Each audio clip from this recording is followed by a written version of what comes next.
Bienvenue dans l'été des jongleuses. Je suis Ruth Manou, coach de vie certifiée. Si vous découvrez le podcast avec cet épisode, attrapez une boisson fraîche, votre serviette et rejoignez-nous au bord de la piscine. On s'y détend, on laisse notre esprit vagabonder et on se partage en toute intimité les pensées furtives qui s'invitent dans ces rêveries oisives. Attention quand même, je dois vous prévenir que l'écoute de ces pensées d'été risque fortement de piquer votre curiosité et de vous donner envie d'en savoir plus. Je vous souhaite un joli mois d'août et une excellente dégustation.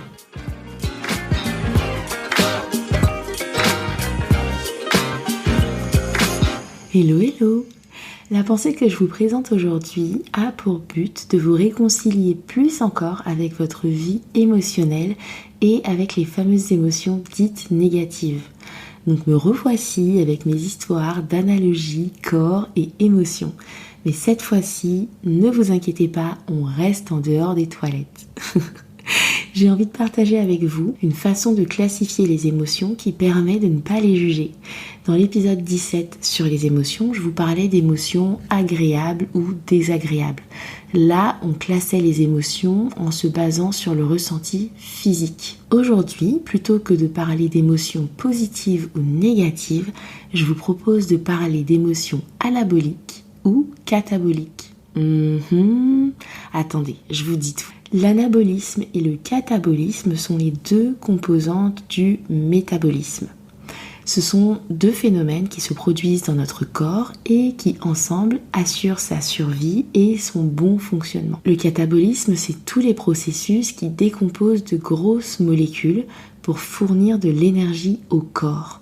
La digestion par exemple, ou encore la réaction de stress, dont on a vu dans l'épisode 16 que l'objectif était de fournir un surplus d'énergie pour fuir ou se battre face à un danger. L'anabolisme correspond aux processus de synthèse qui vont permettre des choses assez chouettes comme la croissance, l'augmentation de la masse musculaire ou encore le stockage de l'énergie. Et donc, si on applique ces concepts très physiologiques à notre vie émotionnelle, on peut dire que les émotions associées à notre réaction de stress, soit le combat de l'ordre de la colère, de la confrontation ou encore la fuite, de l'ordre du repli sur soi, de l'évitement ou autre, sont des émotions cataboliques, ou encore des émotions qui fournissent de l'énergie catabolique.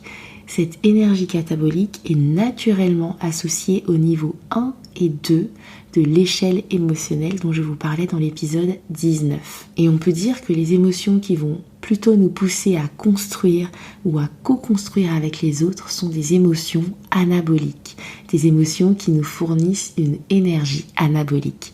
Ce sont toutes les émotions qui vont nous pousser à être en connexion avec les autres, à être dans la coopération, dans la créativité ou encore dans le non-jugement.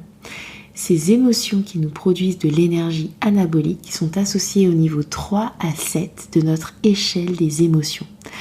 Vous voilà donc riche d'une nouvelle façon de classifier vos émotions qui, j'espère, suspendra votre jugement sur vous-même quand vous ressentez des émotions cataboliques et non pas négatives. Vous pourrez simplement vous dire que c'est la sagesse de votre corps qui produit une énergie dense et puissante destinée à vous garder en vie. Après, on est d'accord que ce n'est pas toujours adapté et que parfois on aimerait disposer plutôt d'une énergie anabolique.